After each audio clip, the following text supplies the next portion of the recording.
it came down to a few things. We hired a guy named Dan Miller. I'm going to talk about him in a little bit. And he said, hey, why don't you go put some feelers out there and see if there's any companies that want to partner with us? So I did, and I found 60 companies in 2 weeks. And he goes, are you effing kidding me? He goes, I wanted you to find two or three. And I said, well, you shouldn't have asked. And I said, what should we do? And he goes, we have what's called a delayed draw term loan. And if you don't know what that is, you should probably look it up. It's the ability to borrow money when you need it from the bank. It's not, they still need financials. They still need to do what we call diligence. But the path I was going, I was going to eat up all the money very, very quickly. We either brought on an investment, a capital partner, or we would stunt our growth. So I started whiteboarding. I'm a big whiteboarder. I started writing a bunch of stuff down, and I said, look, this is based on Tom's wisdom, based on what Dan was telling me. And then I talked to the bank. I said, this is really going to stunt our growth if we don't have an opportunity to partner with more companies. And by the way, I love the word partner. People are like, hey, dude, you sold. I'm like, no, we partnered. We did sell, I guess, but know your numbers inside and out. We hired, well, the first thing we did is we had to build a huge bench. We had 2 VPs of corporate development that handled all the transactions we were working on. They did the back end. They did what we call a quality of earnings. A quality of earnings just means there's a bank that looks at your financials and verifies that everything's good. So we did our own quality of earnings internally, and that was a huge process. Anybody that thinks this stuff's easy, it's not. And then we got audited financials, and we got it done by one of the big four. And what the big four are is they're banks that everybody trusts. They're verified. It used to be the big five, and then Enron happened. Then it became the big four. You got to get your numbers. You got to know. You got to trust your financials, your balance sheet, income statement, cash flow statement. If you're not getting audited financials or at least reviewed, I guarantee you there's going to be some things you find in there that you're not going to like. So know your numbers very, very well. This is the announcement. Cortec partners with A1, and it's the hardest process I've ever been through, but fortunately, I've never been pregnant. So some people in here might know it's a tougher process. But when we did this, I didn't feel like most people feel. I didn't feel like I lost a part of me. But there's a lot of people that do a deal and everything changes. There's accountability. There's meetings that happen. For me, I feel much better because I feel like I picked the right partner. And I'm not out here to endorse any private equity or strategic partners, but I will say that I've heard so many nightmare stories and I've heard some really great stories. And when you decide on this, especially if you're going to roll back into the new company, I'm an employee now. I'm the CEO, but it's kind of weird because now I'm like, man, I wonder if I could take some PTO, but I don't really ask. But it's a big deal. The way the process looks is usually you'll get with a great banker, and then they'll help you go through this process. And they put together what's called a SIP. And it's kind of an analysis of your whole company. And they make it look like I went through my SIP, but I'm like, I kind of want to buy my own company. It looks that good. So we went through all this process, audited financials, our own quality of earnings. And you go to bid and 100 companies find out. And half the companies wanted us.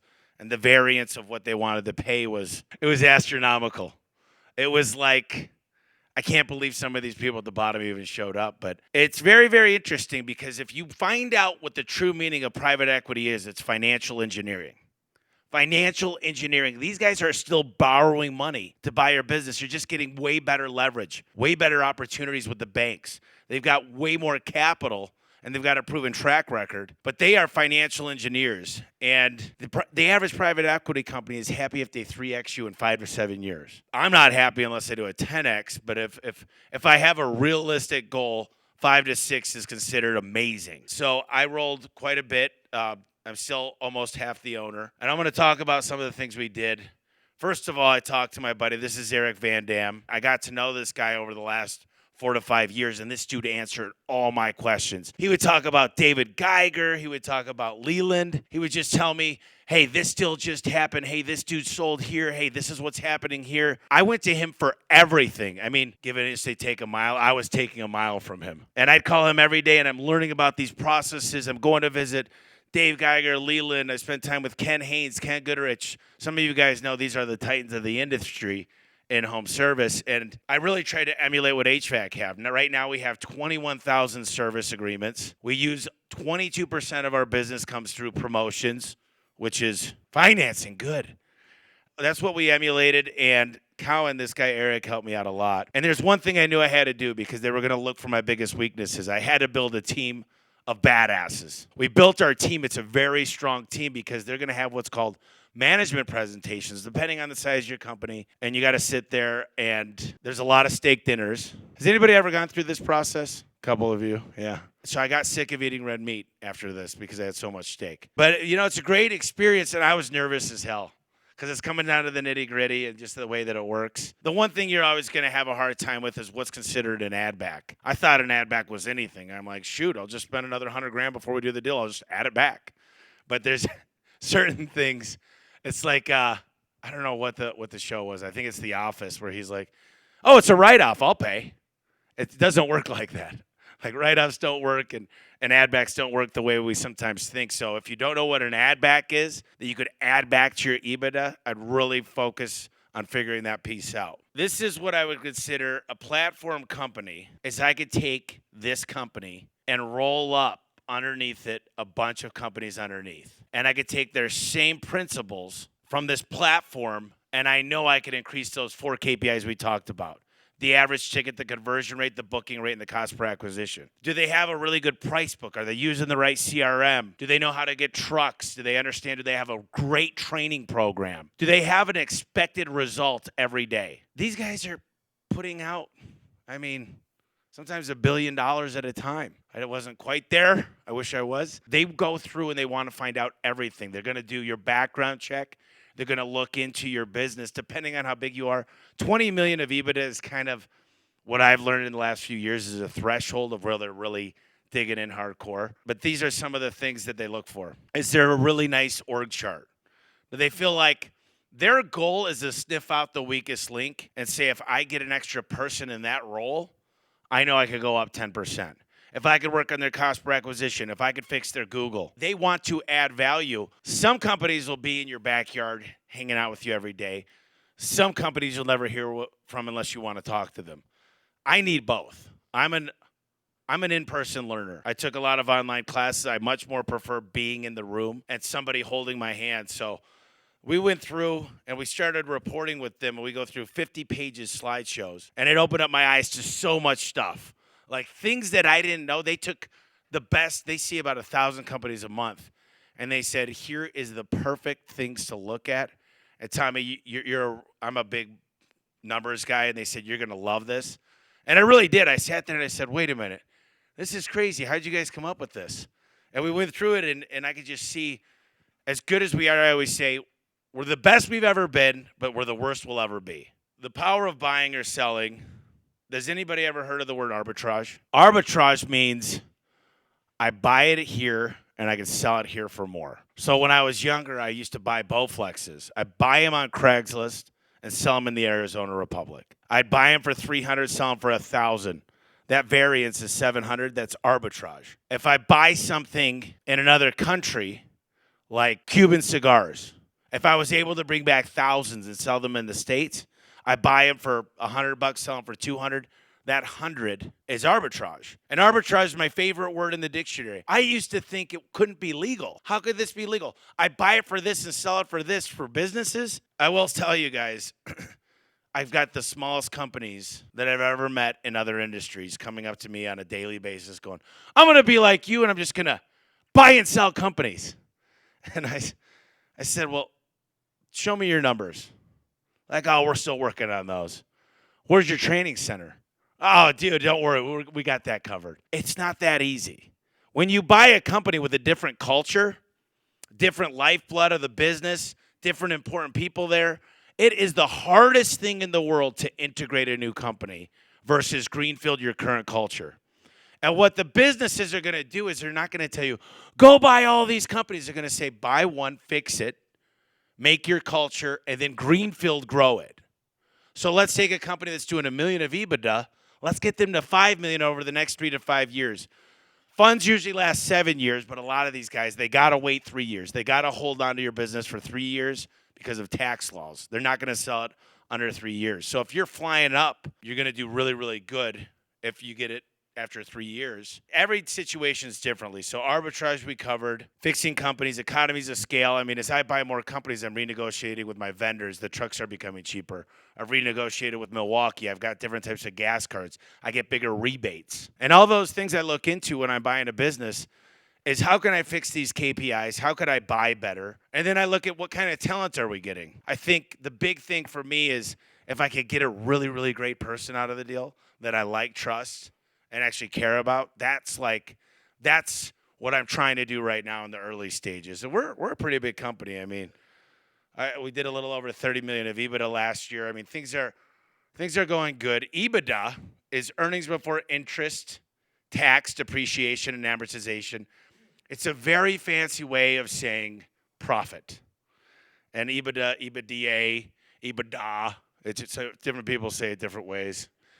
I hate the people that say it EBITDA, but I'm like EBITDA. So integration teams are so important. When you're buying a business, if you don't have a plan when you go in of getting them on ServiceTitan, getting them on your PR or your HR, like Paylocity, if you don't have a plan of how everybody's going to get on the same insurance plans, are you going to rewrap the trucks? Are they going to get retrained? What's the CSRs doing?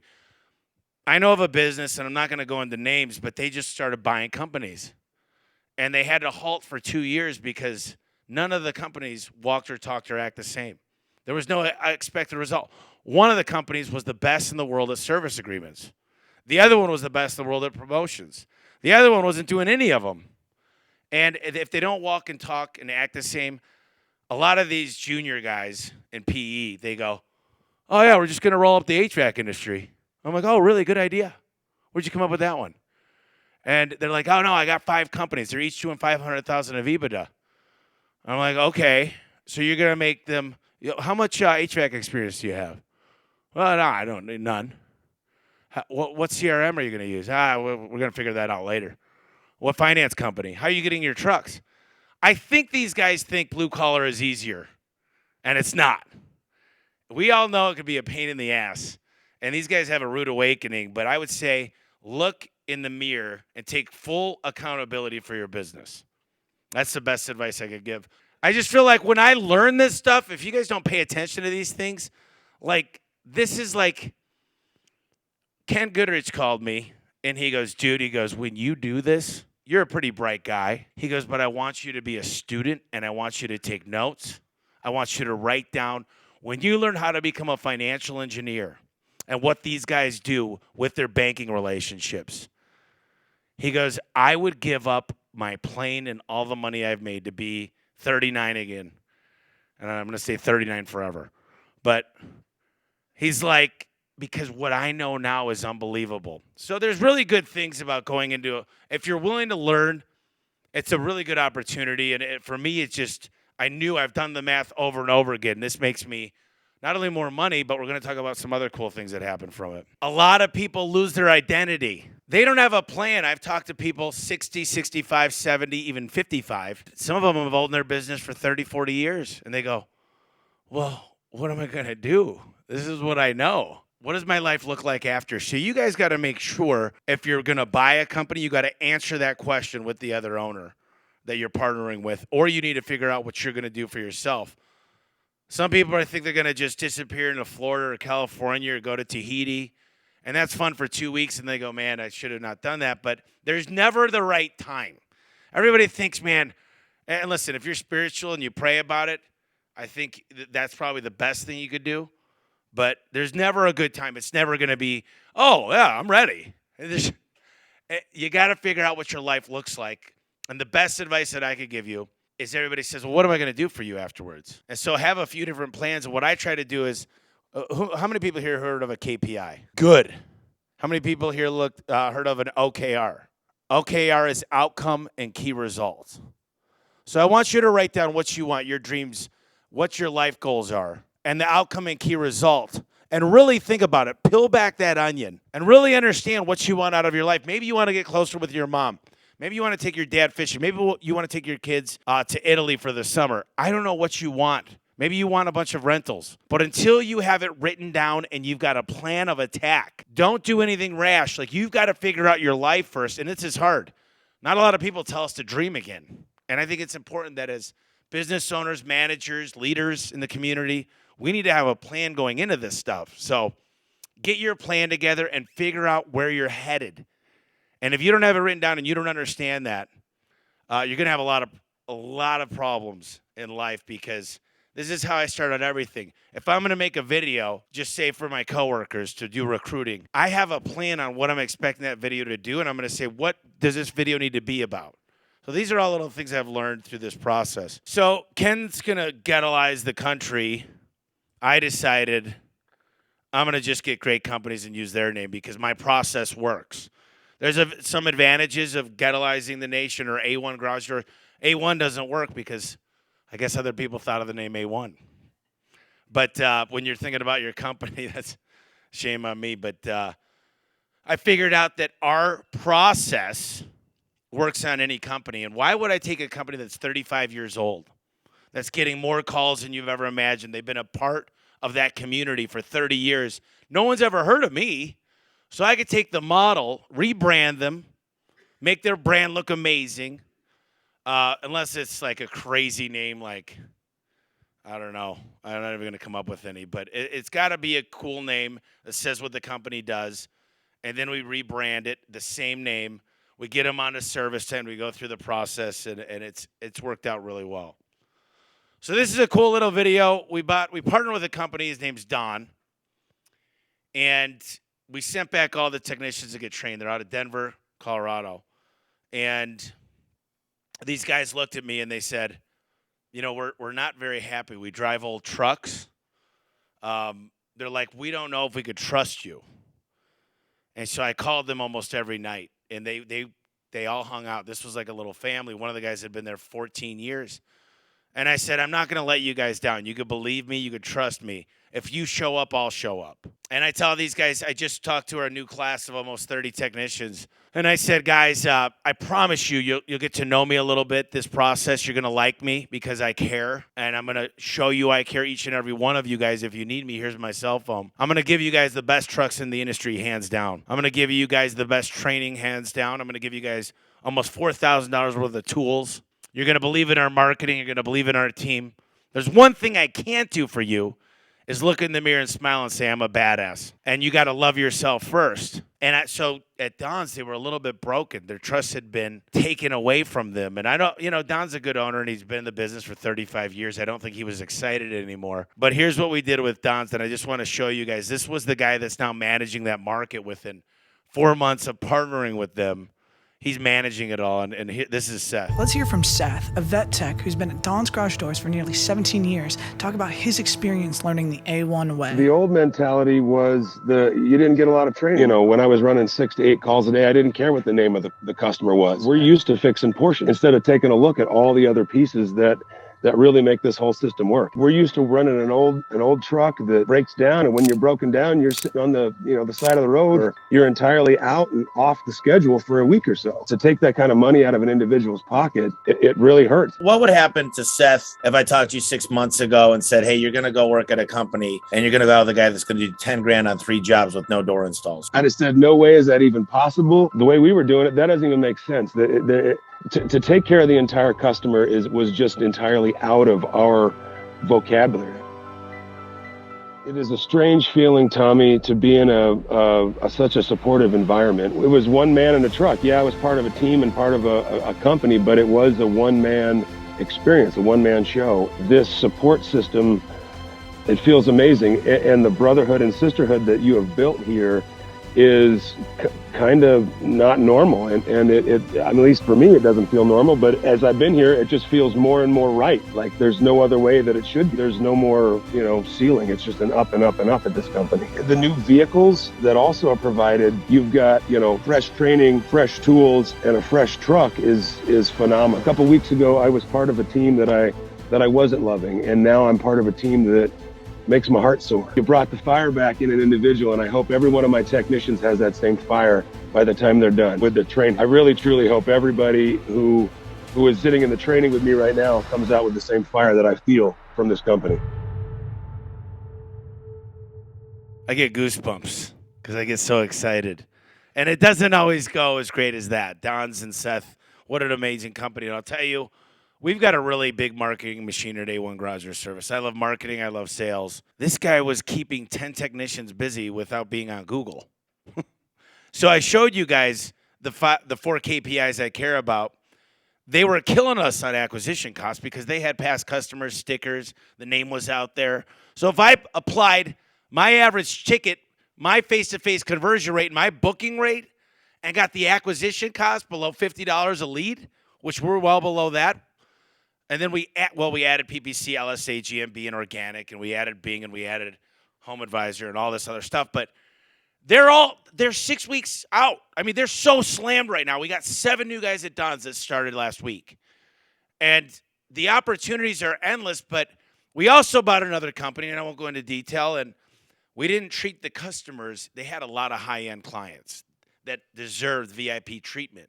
And we sent them to the call center. Boom, home warranty company gone. 4 property management's gone. The military base gone. All the calls that came in were gone within a week. Because we didn't have the VIP. We didn't have the right insurance beforehand. And that was a huge mistake. If you buy a company and they are insured with a military base, you got to make sure not to drop that insurance very quick. I mean, listen, I love the fact that we're making these mistakes early because I'm learning from them, and I promise you I'll never make that mistake again. But we've got 3 full-time integration teams. And so protecting those relationships is important. You guys ever heard of Joe Polish by chance?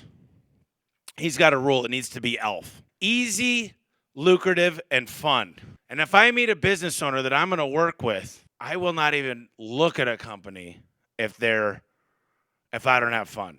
My number 1 rule is don't hate Mondays anymore. If you don't enjoy Mondays, you're probably working with the wrong people. So make sure you enjoy Mondays. And try to make it easy, lucrative, and fun. And when you're looking at businesses, and some of the guys here that are aggregating businesses, they know, man, I wish we didn't do that one. I wish we didn't have that one because you just got to be very, very, very careful. The same thing with PE. You got to talk. You got to fly out to the businesses that partner with them. You want to look at their track record and figure out what's going on. What is a platform? I kind of already explained this, but just everything has a process, a standard operating procedure, a checklist. It means there's expected results. 6 months ago, I sat down with 2 of my top guys, and I watched the way they interviewed. And one guy murdered it, the other guy murdered it, but both of them didn't even look like they were from the same hemisphere. I went on a Morning Mojo call, completely different than the other one. I looked at the way we did our Thursday morning meeting, completely different. And I said, we need to create a standard operating procedure for hiring. We ask the same exact questions, the personality profiling, the ride-along forms. It becomes an expected result. I mean, I've never gone to a really successful restaurant where they're like, every single piece of silverware is different. It just doesn't make sense. So creating systems in the business is the key to becoming a platform. This is important because I get this question. And if they're not ready to retire, they want to know, what does my life look like if I partner with you? This is the number 1 thing you have to figure out. And I try to look at here's the way I do it, and this is what I'd recommend for you guys. You create a manual, and you kind of explain what needs to be done in that market, but I say this, what's your dream job? If you're going to roll equity back into the business, I want to know, listen, you're about to get a huge lump sum of money. Do you want to go on a month? And the best thing I ever did is give them a paid month vacation for the first month so that they're out of your way to get rid of all their old crap that they've been collecting for 30 years. And you could start the new trucks, and you could get rid of that prima donna that they held on to, or their weird uncle that was a janitor that they promoted to be a manager. I've seen it all. But you got to work with them on, this is what your life's going to look like, and stay true to that word. I'm learning as I go through a lot of these. I mean, we're going through a lot of these right now. We just closed on a company in Nashville this week, and we got another one coming up in Columbus. And each and every one I learned something new from, and I'm very open to new things. I think some of you guys that have heard the podcast, I love learning. I love reading. I really do love making mistakes because I get stronger from it. But give a few opportunities of, if this person is the best face-to-face marketer, which most business owners are, they're good at relationships, get them involved in B&I, recruiting, and going out there and getting more business, the gift that keeps giving. If they love the numbers and they're obsessed and they're C-type personality, get them involved in something in accounting. And if they love it, figure out what they want, figure out what the future looks like, and get that person into that spot. Build a box, put them in there. So, I'm writing that new book coming out March 15th. It's called Elevate, Build a Company which everybody wins. And the whole premise of the book is we all get to win. When I was raised and I played sports and we did 2-a-day training for football, we'd play to win. But what if everybody could win? What if your internal customers, the employees, win? What if our customers win because they get the best service ever by a drug test, background check, good human being? My vendors, I look at their 3 and 5 year plan. I tell them what I could do for them, and I help them win. The partnerships we get, I really do go in with the intentions of them saying, I'm glad I met Tommy. I feel like I won. And I think I get to win too. And so whenever you're looking out and trying to figure out what you're going to do in business, how you're going to treat people, and say, what's in it for them? Why would I want to work for you? What do you do differently? Like, is it a facade? Do you have core values that you put on your wall because Joe told you to? Do you live it every day? Do you show up? When you're in front of a crowd like this and it's employees, do you tell them, we need to work on this. We should do this better. Watch your driving. Don't waste money on the gas. Smile more. I will fire managers that do that. I say this, you know what, guys? You guys are the best thing that ever happened to me. I am so proud of you. Joe, come up. I'll just pick a guy and I'll have him come up and I'll say, this guy is amazing. He cares. He just sold 85 service agreements this month, our protection plan. 40% of his work, and we'll talk about the good stuff. I see so many owners that go, we could do better, blah, blah, blah, blah, blah. We're better than this. And then I see all the people when they're up there rolling their eyes saying, who is this guy up here talking all this crap to us when all we're doing is sacrificing our time for our family and trying to do the best we could, and you're holding us down? Pump them up a little bit. Give them something to want in life. Figure out when you talk to them, hey, I know your little girls want to go to Disney World. I'm watching you. You told me your dreams. I'm here to help you achieve those dreams. Those tough conversations become easy. And I'm telling you, this is, if you're kind of annoyed at this, you probably are the guy and gal that's doing this. And it just tears me up when I see people. You have one-on-one meetings when you want to criticize somebody, and it's a pretty easy conversation. You remember what their dreams are, and you help motivate them. And if they got a will, you find a way. If they're rolling their eyes and they're done, you go ahead and get them an opportunity to work for your competitor. But this is the main element here is business does not have to be wins and losses. It could be all wins for everybody. And if you're priced right, and I've learned this from Joe. Where's Joe? Joe's around here somewhere. Joe taught me so much about when the customer says, I know somebody that's done it cheaper. I think Joe's exact words are, I think I know customers that paid more. So Joe looks at you dead in the eyes. You walk up and you say, here's your 6 options. You stare at them and you say, what should we do? And when we really adopted that and practiced it and did it every day and got more ride-alongs, brought people back to Phoenix, sales went through the roof. Technicians were happy. We didn't lose our employees. And Jody's helped us get the most amazing people. I mean, the caliber of people. But here's the deal. With Rapid Hire Pro, he's not even on the slides or anything, but I realized when I bought companies, they weren't getting any people to come through the funnel. And then I realized everything they do looks like a prison sentence. Must be, only eligible if, weekends, must provide tools, must drive perfect, must. And I'm like, holy shit, I do not want to work for that guy. Mine says this is an opportunity to grow. This is what we do. We go bowling. We enjoy, blah, blah, blah. We're going to train you. You got a clear path to 6 figures. I think that's so important, guys, the way you network for people. I used to focus before COVID. It was like, how do I get more leads?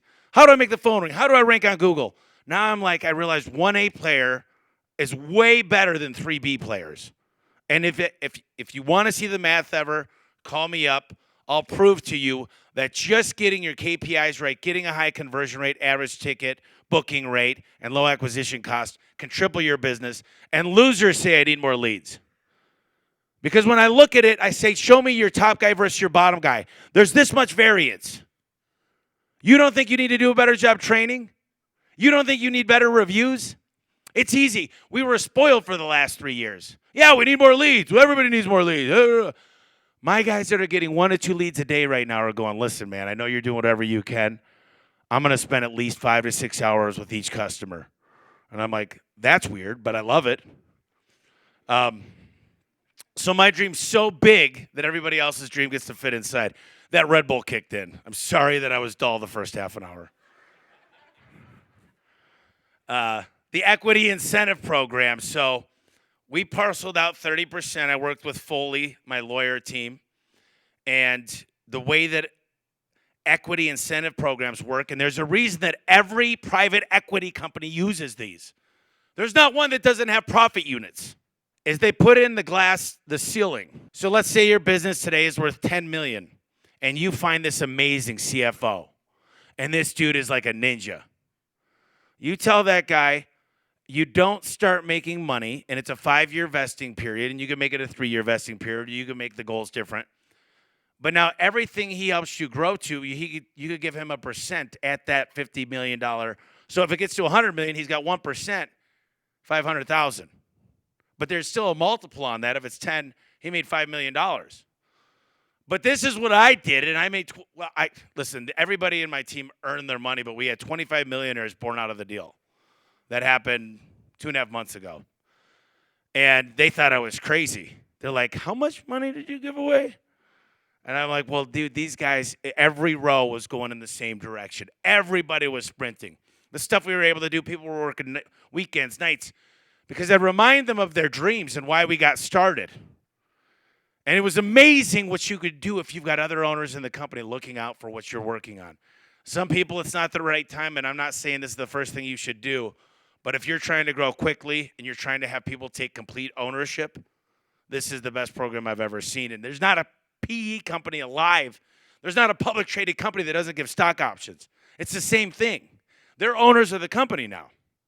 So don't be selfish is the thing I'm trying to say. This is a little plug here, but, I wrote the book, Elevate, and got some good co-authors in it. But I really do believe that if you're not focusing on other people winning around you, I speak at a lot of events, and people are like, how much do you charge? And most of the time, as long as I could get out there with airfare and stuff, I did pretty well. So for me, I don't make money speaking. I make money freaking with my garage door business, and I like to share the good word, the gospel.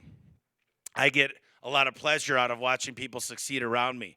When someone walks up to me and says, you saved my marriage, or I'm my kid's soccer coach because I did the one thing on one of your podcasts 10 years ago, whatever it was, that is the stuff that gets me going. But I just want to remind you guys that when you elevate everybody around you, your life starts to become more complete. You feel better when you look in the mirror. When you watch other people win, it gives me goosebumps. 2 new homeowners last week, just within A1, my internal customers. And I think it's important that we really look at this instead of going to your vendors and beating them up and saying, you need to do better on pricing. You say, send them freaking gifts all the time. Buy their guys pizza at the distribution center. Find out what their 3-year plan is. And say, well, I'm going to help you get to your goal. And start to prove yourself. And then you might be able to ask them for something, but quit thinking about what's in it for me within relationships and think about what's in it for them. And when you do that, you're going to find that you're very, very successful in life. And you're going to have a life with a purpose. And this isn't supposed to be talking to you guys about life. It was about buying and selling businesses.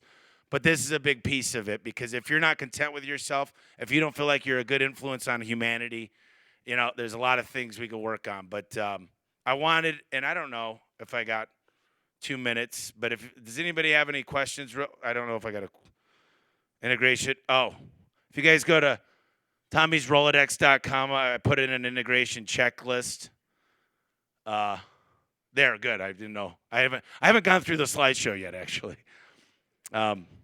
So integration checklist, Tommy's Rolodex. I just put that on there because I don't think people think about. We have 55 pages of items that we have to integrate that you don't even think about. I made a real light version. But, Joe, I don't know. Should I be done? Does anybody have any questions? What do you got? On your equity incentive program, is that something that you adopted with the sale of your business? No, I did this about 2 years ago, and I don't know where I learned it from. I think I had a couple employees that came in and they were like partners, like Adam Cronenberg, and he was kind of riding me on like, what are we gonna do? And I don't know who I called. I probably called Leland, Ken Goodrich, Ken Haynes, Keegan. I probably called a dozen people. And they explained this process to me. I got the lawyers and I built it. And I did this before I ever did it. So they call it your first turn, is when the first time you go in, because you could take several turns and still maintain equity. Usually it's less every time. But it was the best decision I've ever made. And, you know, I could have been popping champagne by myself, but now I had 25 people to do it with, and it made me feel good because I watched people that probably were never going to buy a nice home or take their kids on, you know, eventually they would, but it was really cool because these are lifers. They'll do anything for me, and I'll do anything for them, obviously. Anybody else have anything? Anything. All right, guys. Thank you guys very much. Appreciate it.